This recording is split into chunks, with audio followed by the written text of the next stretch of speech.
आतंकी हमले को लेकर कई चीजें सामने आ चुकी हैं। गुरुवार को संसद में हुई सर्वदलीय बैठक में सुरक्षा चूक से जुड़े सवालों पर सरकार ने जवाब दिया। यह भी बताया गया कि सुरक्षा में चूक किस कारण से हुई। एनआईए के साथ अलग अलग एजेंसियां इस मामले की जांच में जुटी हैं। इस बीच पहलगाम हमले को अंजाम देने वाले आतंकी की तस्वीर लेने वाली महिला सामने आई है।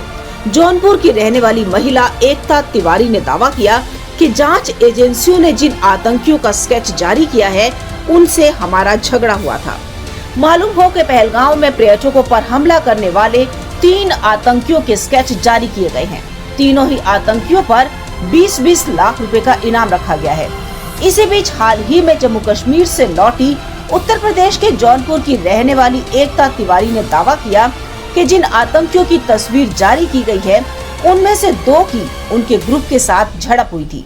एकता तिवारी ने बताया कि उनका 20 लोगों का एक ग्रुप 13 अप्रैल को जम्मू कश्मीर के अलग अलग स्थानों पर घूमने गया था। वे लोग 20 अप्रैल को पहलगाम पहुंचे और इसी दिन उन्हें कुछ संदिग्ध लगा, इसीलिए वे सभी हमले वाले क्षेत्र बैसरन से लगभग 500 मीटर पहले ही उतर गए।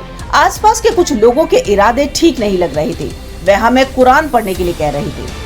एकता ने आगे बताया कि हम लोग जब खच्चर से चढ़ाई कर रहे थे, इसी दौरान 2 लोग मिले। उन्होंने उनसे उनके ग्रुप के बारे में पूछा और साथ ही कौन से धर्म से हैं, हिंदू हो या मुसलमान, यह भी पूछा। इसके अलावा उन्होंने हमसे कुरान को पढ़ने के लिए कहा और यह भी पूछा कि रुद्राक्ष क्यों पहना है। जब मेरे भाई ने कहा कि उसे रुद्राक्ष पहनना अच्छा लगता है, तो इस दौरान उनके साथ हमारी नोकझोंक भी हुई। तभी हम लोग वहां से उतर गए और दूसरे खच्चर वालों की मदद से वापस लौट आए। एकता तिवारी ने दावा किया कि कुछ ही देर बाद उनमें से एक व्यक्ति के पास फोन आया और उसने कुछ दूर जाकर फोन पर कोडवर्ड में कहा कि प्लान ए फेल हो गया है। वे 35 बंदूकों को घाटी में भेजने के बारे में भी बात कर रहे थे। इन बातों से उनका शक और भी गहरा गया।